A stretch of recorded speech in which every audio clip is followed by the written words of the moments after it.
Joining us today, we have Sean Gorman, who is class of 1996. He is a JU Crew alum and currently the CEO of Pixel8.earth. Sean, thank you so much for joining us today on the show.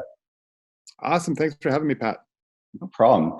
Well, we have a lot to dig into today. There's a lot of things that, when we were going back and forth, that kind of caught my interest. And I think a lot of the viewers would like to know, your story, what you're doing now. So we'll jump into it and we'll start with, the history and kind of what brought you to the university. So from what I understand, you actually transferred to JU. Is that correct?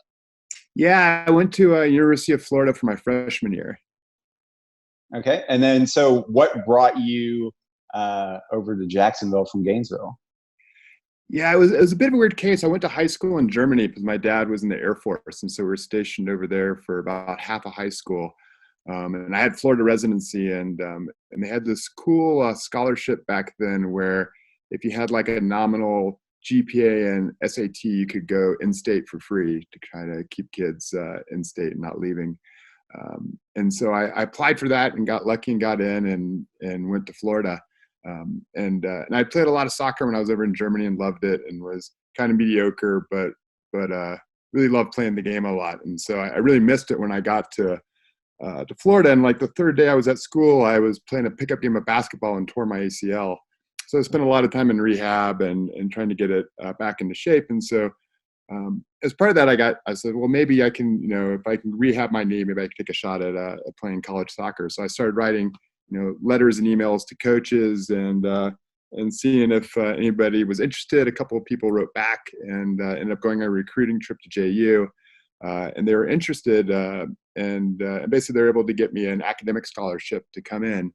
And so I came in, went to camp, went through it, and I started having some problems with my knee, going back into like full contact playing and stuff. And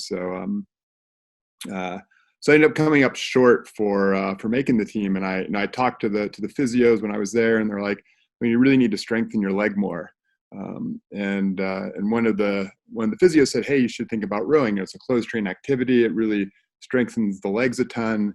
Maybe you should think about, taking a look at that. So I went over to the rowing team and asked if I could try out for a semester. And then I was going to go back to playing soccer. And my novice coach still to this day gives me a hard time about I was the person that was going to row for a semester, and 20 years later I was still rowing. So I never went back to soccer, which, as I said, I was pretty mediocre at to begin with. I was on the tall side for a soccer player, especially in the U.S. and in Germany.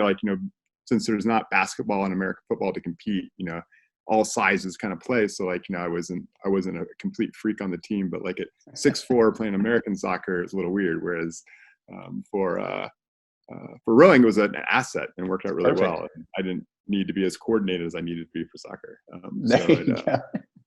It ended up working out well, and it was a great team of guys. Our novice freshman team, even though I was a sophomore, did really well. He became fourth place at the small schools championship at Dad Vales. So it was just a cool experience. It was fun being, part of a team and everybody kind of starting from scratch, coming from a wide variety of different sports. And, and it was very much one of those things where the amount of work you put in was the amount of results that you got back out.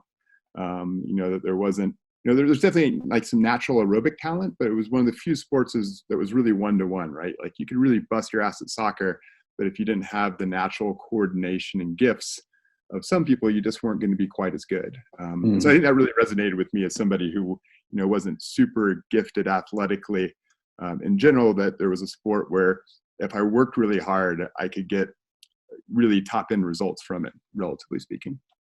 Well, I know you were anything but mediocre when it came to rowing, because like you said, you had a long career. So besides your time at JU, I know you actually competed ongoing different clubs and actually ended up on the U.S. national team. So why don't you tell me a little bit about that as well? Yeah, I know. It's kind of it was funny, it's you go from being a mediocre soccer player and you go into rowing and you have success at the small college level. And then you go to the international level and you realize you're mediocre again.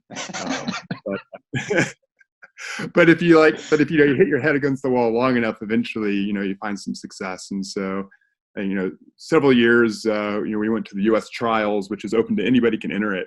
And we came second several times in, 2-man and 4-man boats. And then finally in 2001, we had a good result. We got to go race at a World Cup against several other countries, and we ended up getting a silver medal. I should say, like, the number of entries for that World Cup was lower because it was in the U.S. and normally they're in Europe. So I think there was like 7 boats in the race, and normally there'd be like probably 14, 15 boats in that particular event.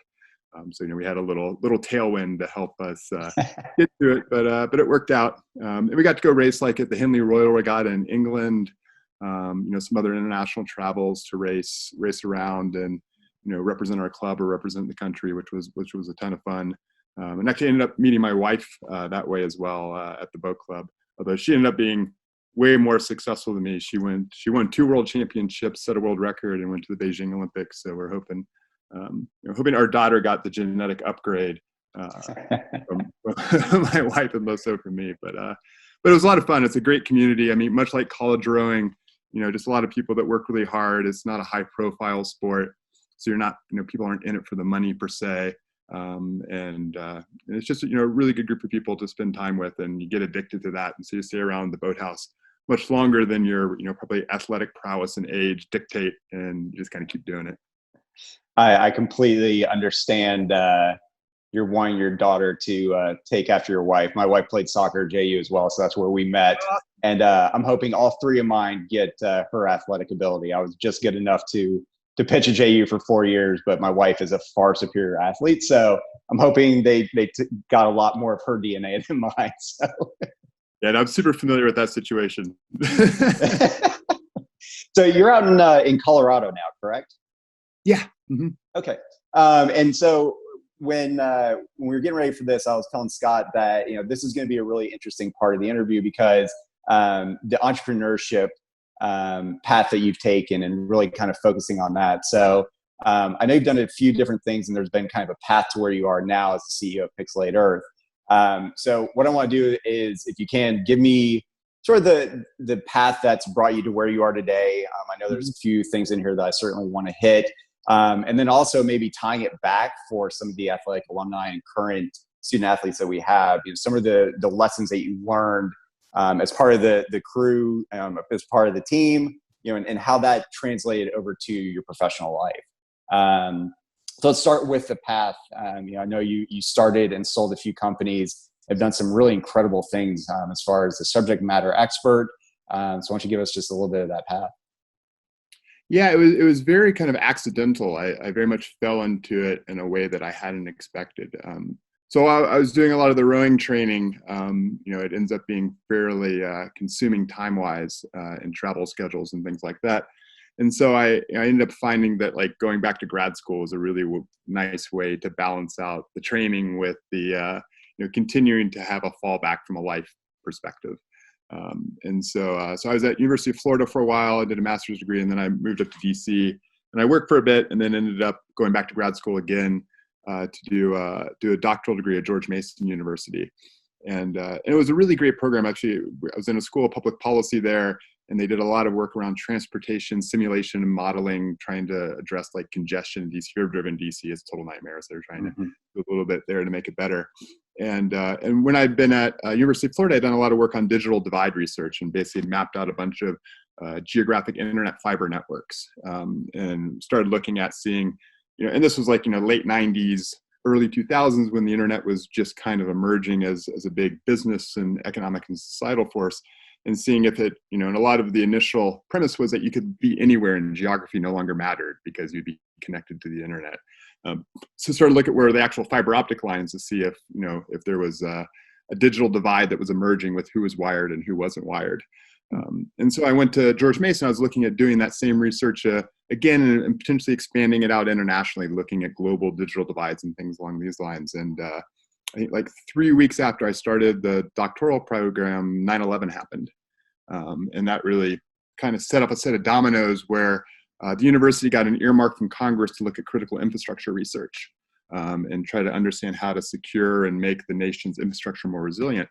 And we'd collected this big fiber optic database of information. We're like, well, maybe that would be useful because, you know, it's one of the critical infrastructures that we're more and more dependent on for financial transactions and internet and all these other things. So we put in a little proposal with with the professors that I had met when I first got there, and they thought it was interesting. We didn't hear anything back for a while. We're like, oh, maybe it wasn't that cool. Or useful. And then, you know, like after about a month, we got a phone call, and they'd hired a director for this critical infrastructure research program that they had set up, who had come out of the federal government. Being DC, it's a bit of a revolving door. And he saw the proposal and gave us a ring and said, hey, is this, have you guys made like synthetic data to test your algorithms, or is this, you know, real world data? We're like, oh no, it's real world stuff. We collected it over several years. You know, when as part of a different grad program, and they said, can you come in and brief me on it? And we said, yeah, sure, that sounds cool. And he basically said, yeah, it's like the US government doesn't have this data because it's all held by a variety of different private companies, and it's not organized in any way, and we've not been able to get the private companies to give us access to this data because they're worried about proprietary secrets and all this other stuff. And basically we collect all this data in kind of the frothy days of the .com bubble, right? When the internet was going to solve all the world's problems. Sure. And, you know, we have, you know, all of the divisiveness around it currently. And so people are really happy to share. It's like, oh yeah, we'd love to show how the internet's helped bridge digital divides and connect people. And so just by this weird happenstance, we had this big database. And so they sent us to go around and start briefing government agencies that have been trying to get a hold of the data. So we ended up like briefing the NSA and the CIA, all these 3-letter agencies going around town. And eventually we'd given enough briefings that a Washington Post reporter kind of got wind that there were some grad students and professor that was ruffling some feathers around the Beltway. And so they showed up at the university and said, hey, can we write a story on your research? And we said, yeah, sure. It sounds, you know, it's pretty boring and banal, but jump in, you know, take a look. And so she spent like a week with us, and, you know, and like went to like rowing practice with me and went around to some of the meetings and so forth. And the funny thing is, she was a lifestyle reporter that had just started doing like the main news beat. Okay. And so she says, this is great, really interesting. So she left after, you know, spending the week with us, and we didn't hear anything for like weeks on end. And so I guess it just wasn't that interesting. You know, no story appeared in the Washington Post. We didn't hear anything on follow-up. And so I actually ended up going to London for some work with University College at London, where I had some friends and we were doing research stuff. And I guess like finally the slow news day came along where there was nothing to put in the paper. And they put this article onto the front page of the Washington Post that says, grad students' dissertation, security threat to the nation. And we're like, whoa, that's not what we were expecting. And it's like, and you see this in the news all the time, right? Like things snowball. It's like, right. you know, once the lead hits and there's nothing else going on, like other ones pick it up. So we ended up going on like CNN Wolf Blitzer, and we went to like the studio in London, and they mic'd us up, and we talked about it, and we ended up going on this like press junket. And a lot of it was like one of the professors at the school, he used to be a CNN anchor. And so like, he knew how to navigate this whole thing. And he's like, hey, this could be good publicity for the school and the university. Let's run with it. And like he teed it up. We had like media training, which was hilarious, because the media training thing was if they ask you a question that you don't like, just answer the question you wish they had asked you. And like when you watch the news, like people do this all the time, right? It's like they totally finish the question, they answer like something else that they want to like get airtime for. It was this like crazy wild ride of like going through and like this media circus, right? And it was like, you know, the 15 minutes of random fame, right? But to circle this back to the entrepreneurship thing, it's kind of a long story, but the university was like, oh, there's all these news trucks, we should file patents. And we're like, no, this is really kind of half-baked research. Like we're still in the middle of it. There's, you know, there's some like MATLAB code and some cool 3D viz that we made and stuff. But they filed them anyways. And so at that point within the university, we had to make a choice of either they were going to license those patents out to whoever would pay for them, or we had to start a company and they would license the patents back to us. Okay. So that's how we ended up spinning a company out of the university. And at this point, I was a postdoc that my professor had set up so that we could try to sort through all of this. And the other professors were full-time tenure track or tenured professors. So it was like, you know, I was kind of like the person who didn't have a career yet. Right. So it's like, I guess I'll go try to figure this out. And so that started, the kind of the roller coaster road of doing a startup and raising venture capital and trying to scale that business out. So we built it for like over 7 years, and then eventually it sold to a company in California. And at that point, you're kind of on that track of doing technology, startups, and entrepreneurship, and you make a ton of mistakes, especially as a grad student with no business Sure. experience. Jumping into like a totally different world, you do lots of boneheaded things and figure out less boneheaded ways of doing it. And so it's a lot like rowing, right? It's like the repetitive thing of making mistakes, you get it right. But if you're thick-headed enough to keep doing it and persevere through all the failures, and eventually good stuff happens on the back end, and it accumulates, and you get better. So it was a very similar thing, and we were fortunate to have a good outcome, and met a lot of great people along the way. And we're actually able to do some cool rowing things also, where as part of what we were doing at the company, we ended up with this big crowdsourced repository of geospatial data, kind of like Wikipedia, where anybody can contribute. And so we were building out this big kind of statistical database of the world on things like census demographics and points of interest and themes and opinions. And then when social media came along, you can map out social media and all these other things. But we needed a big data team to crunch and organize that stuff, to seed the repository and then manage it and QA it and make sure, bad things didn't get uploaded into it. So we ended up hiring the rowers at the boathouse that were training for the US team, because they needed flexible schedules. Like when I was in grad school, they couldn't work all the time. They needed to be able to take off for races and things like that. But they're also, for the most part, really intelligent, hardworking folks that had gone to really good universities. And so it ended up being this really awesome workforce that we're able to set up and facilitate. And a lot of them ended up, when they stopped rowing, they came and worked with the company full time. Others went to medical school and did cool stuff, but it was just a really neat way to interact with people and try to provide opportunities the same way that folks had provided opportunities to us when we had got the company started. That's awesome. I know that's one of the things that we talk about with the coaches at JU. I'm certainly, myself being an entrepreneur, owning several businesses over, since I've graduated, and a lot of the business owners that I know, they like hiring athletes because they have that drive, they have that discipline.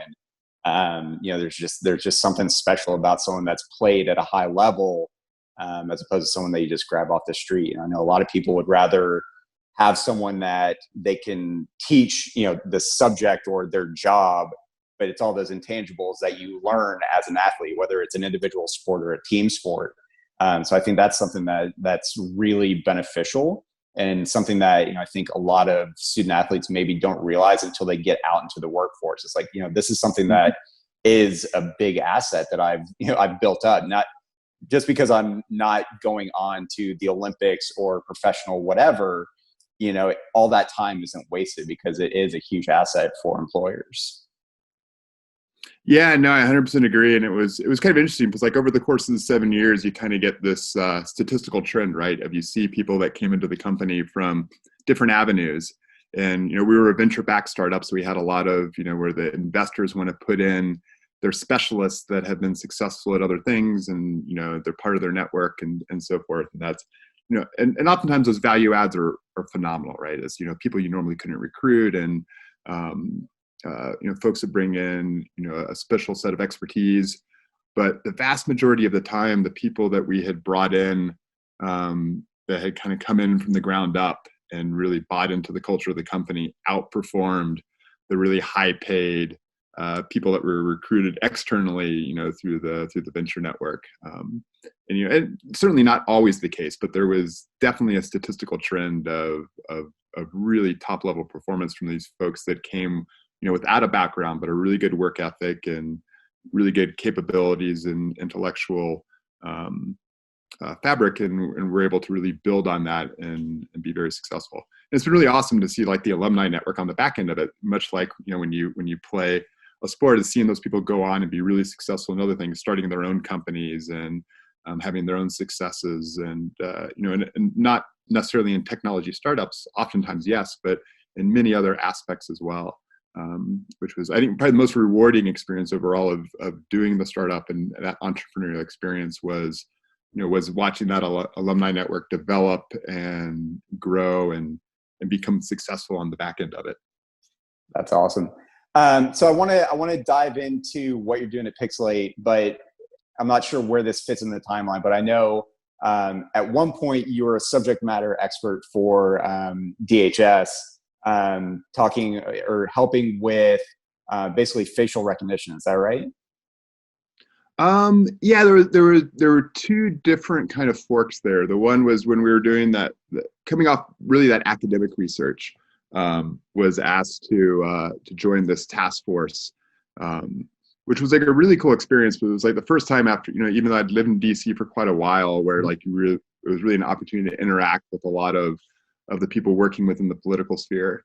And basically they'd asked for a couple subject matter experts to understand within the Homeland Security Advisory Council how critical infrastructure was going to be secured and how to be made resilient and so forth. But it's pretty wild. Like Mitt Romney was the person who was running the task force back when he was the governor of Massachusetts. It always cracked me up because his email then was mittromney@hotmail.com. So that's how you like send messages to him. And just a couple of years ago, somebody outed his Hotmail account.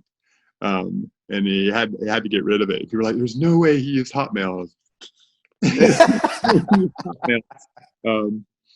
And so got a chance to work on that, and we did a final report and briefed it and all these other kind of things. And there was lots of just really awesome opportunities to meet interesting folks and see how policy gets made and kind of how all that stuff gets orchestrated. And then after we did that first startup and it sold, a little while after that, my wife got a job at UVA coaching for the women's rowing team down there. And so we moved down to Charlottesville, and commuting back up to DC for the company I've been working for became just a noise, like a 2.5-hour drive in DC traffic. We didn't solve it when I was in grad school for sure. And so ended up leaving, and we ended up starting another company down there. And a lot of that one was around data science and building algorithms, especially around social data and things along those lines. And we ended up getting a research grant at DARPA to do to basically create reusable data science. So the idea was that when you've solved a problem, oftentimes it's hard to recreate the code and algorithms and mathematics outside of an academic paper, which then you have to figure out, well, how did they make that happen? How they make it work and try to recreate it? And it's a real pain in the butt.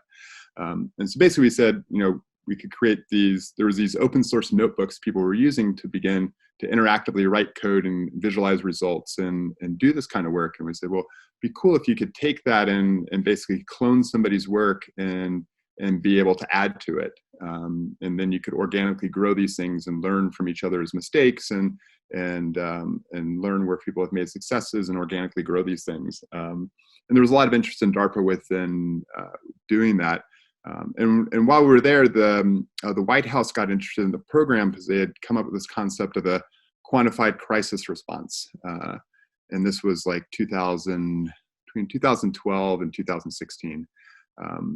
And basically as like new crises emerged, from the White House's perspective, instead of having to reinvent the wheel of figuring out how to analyze and understand that crisis and respond to it, they wanted to be able to start building a library of knowledge, especially around statistical methods and data science methods and AI and machine learning that would allow them to say, hey, we've seen this kind of crisis before. Instead of starting from zero, let's take the best knowledge that we've seen from our experts off the shelf and begin to apply it to this new thing. And so we're one small part of this like overall project. So the first thing we actually worked on was Ebola. When Ebola had broken out in Western Africa, they were trying to understand the spread of the disease and to see what the risks were of it coming to the United States. And then also understand if the outbreak of that disease was going to cause political instability within those countries. And so we're doing a lot of stuff of analyzing publicly available social media data to see if we could look at epidemiological trends or look at, were there protests or riots happening in these countries as a result of the virus. And so it was really fascinating to see like how the government organized and worked around responding to an epidemiological crisis. And then the nice thing of that was it did really effectively fortunately, it never really came to the U.S. and never really expanded outside of Western Africa. And then from that, that one worked pretty well, but it was pretty early. And then the next one that popped up was ISIS really started to grow out of control, and started taking a lot of land in Iraq, and they were doing really sophisticated social media recruitment campaigns to get foreign fighters to come into Iraq and Syria and become their ground soldiers. Sure. And basically they were, taking disaffected youths in the UK and the US and Europe and different places and recruiting them in. And so we got involved again on that end of trying to detect this recruitment of foreign fighters, and seeing if, if that kind of disinformation that was being used to recruit those foreign fighters, if it could be countered and identified and broken up from kind of like a network analysis standpoint. Wow. And then that kind of evolved into, hey, there's a ton of Syrian refugees that are in a really bad spot because of all of this dislocation happening in those areas. We really want to be able to resettle and help those folks across a variety of different nations and in the United States, but we want to make sure that we can vet those folks to make sure that ISIS operatives aren't infiltrating them. And this, popped up in the news a couple of different times of that, how do we really come up with a sophisticated vetting process to do that? And it was actually really amazing to see we played a really small role in that one. We were pretty active in the ISIS side for the foreign fighter recruitment, and we just played a very small role in the vetting. But the sophistication of that was really amazing, of what DARPA and some of the other partners had put together.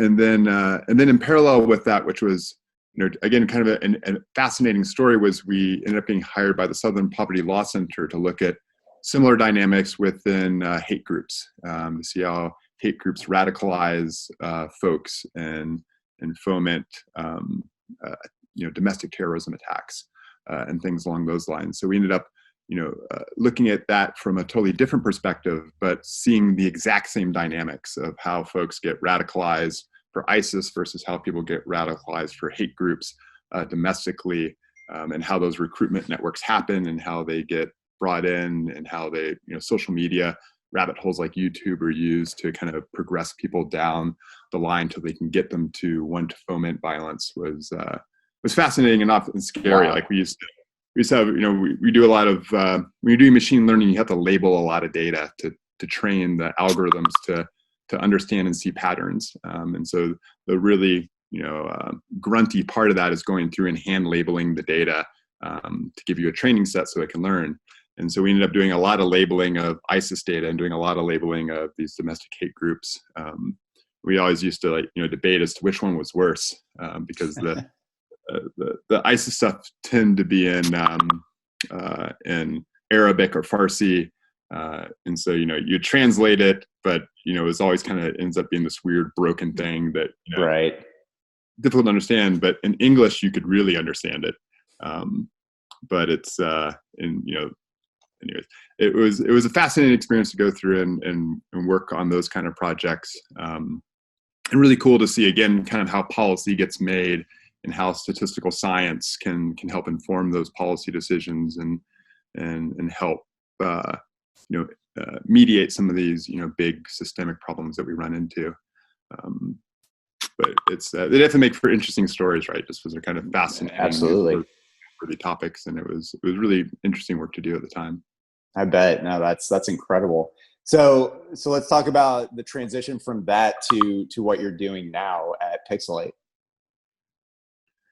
Yeah, and it's kind of the interesting thing was when we were doing this work, we kind of had two threads to the business. We were doing a lot of the social media work with DARPA and the Southern Poverty Law Center, and then we were doing a lot of work with satellite imagery, where we're using similar machine learning techniques, except for instead of trying to analyze social media photos and text, we were looking at pictures of the Earth to do things like analyze crop yields or the number of ports in a harbor to estimate economic activities, or count cars in a parking lot, kind of thing. And a couple of satellite companies, there'd been a decent amount of funding going into kind of new space where they're funding rocket companies to launch things like SpaceX, Mhm. They were funding satellite companies to do these new, really small microsatellites or CubeSats that would be in low Earth orbit and much closer and were way cheaper, and you could shoot up a lot more of them. You kind of see and the other like Starlink for doing it for internet communications now. These small Mhm. low Earth orbit, they're shot up in massive numbers. And so there was all this funding going into hardware to get all this stuff up into space and to take pictures of lots of things and run other sensors, but a lot of less money in like what do you do with all that data. And so we had kind of an interesting position where we're helping folks harness and make sense of all that data and try to come up with useful business applications for it. And so that vein ended up getting more traction in the long run, although the stories are less interesting than the other side of what we'd been doing in the business. And so that side ended up getting acquired by a company called Digital Globe that makes the really high resolution satellites that you see when you go to Google Earth or Google Maps Okay. or Apple Maps, and you see that high resolution imagery typically comes from Digital Globe satellites or aerial platforms. But the nice thing with satellites is they picture everything, right? Whereas like airplanes can't fly everywhere, especially globally, or it's too expensive. So the airplanes have better resolution, but they get updated far less frequently. The satellites, they'll be like 15 centimeter, each pixel is 15 centimeters Okay. in size. The satellites are 30 centimeters, but they go everywhere. And so we ended up joining them, and that's how I moved to Colorado. So we left Charlottesville, moved to Colorado, where Digital Globe's headquartered kind of between Denver and Boulder, and started working with them to build a machine learning AI pipeline for their satellite imagery. So we did that for about 3 years, and then after a while we ended up leaving, and then starting Pixel8.earth on the backside of that. That's awesome. So with Pixel 8, I mean, what is the biggest application that you see in the future? You know, what are you really building toward, and what's kind of the exciting future that you see with that? Yeah, really, it's all about augmented reality and autonomous vehicles, delivery, robots, cars. I mean, cars are probably the furthest away. Probably see like small robots that bring things up to your doorstep and drop them off, deliver food and packages and things like that way sooner. And then augmented reality being probably the area that we've worked in the most so far. There's definitely applications on the autonomy side, but mostly where we're beginning traction is on the augmented reality side. So the idea there is, it's kind of similar to what we've done with both of the previous startups. So about the first one, we were crowdsourcing statistical data about the planet. And around the same time, Google Maps had launched, and there was another project called OpenStreetMap where people could contribute GPS traces of roads to build an open data set of all the road networks and POIs and things along those lines. And so, during that time, there was this big explosion of creating a 2D map of the world for consumer applications and mobile devices. So you had folks like, Apple and Google and Microsoft building, the maps that we use every day now in our navigation and wayfinding and things along those lines. And so basically, as we shift from that, and satellite imagery plays a big role in as one of the key layers, and also how they extract roads and features is by analyzing that satellite image, we see changes and updates and 3D buildings and stuff like that. But as we kind of transition into this augmented reality and autonomy world, we need maps for machines instead of maps for humans. So when that robot is trying to figure out how to get to your doorstep, it needs a map that's geared for a machine to read versus a human to read. And generally those maps need to be in 3D. They need to have depth and distances and these kind of things sorted out in 3 dimensions versus just 2 dimensions. And it's really all positioned around being hyper accurate versus looking good aesthetically, which is generally where your Google Earth 3D views of stuff are awesome. You probably wouldn't want to navigate a car with them. And so you kind of have this opportunity yet again, right, to go and try to map the world. And so that's the idea of what we've been doing with Pixel8.earth is that in order to map the world, not only do you need to get to all the places in the world where people and machines are going to need to be able to navigate either through AR or through autonomy, you're also going to need to update those things really frequently, right? Because if like Google Street View is 5 or 6 years out of date and you're going through a neighborhood, it's not that big of a deal, right? It's like, oh yeah, there's a new house that's there versus before. and that might be a little annoying if you want to look at the house for like real estate purposes, but end of the day, it's not impactful. But if you're navigating a robot or you're having an interactive augmented reality experience and that place has changed and all of a sudden it doesn't work, then that does become problematic. So you need not only a 3D map, you need a perpetually updating 3D map of the globe. Wow. And so the way that most folks like Google and Apple had done this was in the past is they drive these Google Street View cars or Apple Look Around cars, or like companies like Here and the autonomy companies you'll see going around where they have all these like LiDAR sensors and radars and all this crazy stuff on the cars, right, that are picking up and mapping everything as they drive around, and then those maps are used to update for navigation purposes. But the problem is like that works great for pilots, or it works great for human maps where it doesn't matter if Street View is not updated every 5 or 6 years. But once you start to scale that out, the frequency of updates that you need and the cost that you need to outfit those cars with all those crazy sensors to go collect it becomes not feasible in the long term. And so basically our hypothesis is that in order to make this all work, you need to be able to use cheap commodity cameras, like dash cams that are sitting on taxis and fleet vehicles that are collecting data just for insurance purposes in case something gets hit. Or people are out collecting things with their camera phones and taking photos, or you have like a GoPro and you collect really cheap data with it. It's $200 for a GoPro, or you can spend $250,000 for an Apple Look Around car. And so basically we've been looking at, can we get these same kind of really accurate 3D maps from these really cheap cameras? And then can we compute all that data in a way that that does that in a really affordable way, so that we can provide a cheap, perpetually updating source of data to power these augmented reality apps is largely what we've been doing so far, and hopefully in the future, autonomy to do these things. So it's very much related to the stuff we've done in the past. It's just kind of a new twist on it.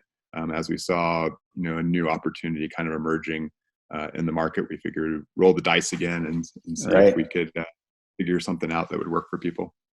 All right, I've got to imagine. I mean, it's just got to be so fascinating to think about what's coming. If we would have had this conversation 5 years ago, a lot of the stuff that we're probably talking about or thinking about now wasn't even feasible. Now it's kind of second nature, like a GoPro, the first iteration of the iPhone, things like that. So to think about what we don't even know is coming, and if you've got that application, that's very, very interesting. And it's funny you were talking about Charlottesville. So I didn't know you were there. My wife and I and my family spent 4 years. We were in Charlottesville, right by the grounds, and then we moved to Crozet. So you probably definitely. And we bought a house in Old Trail, and the entire time we were there, our house was never on Google Maps. So it was just a big piece of red dirt. So I understand that.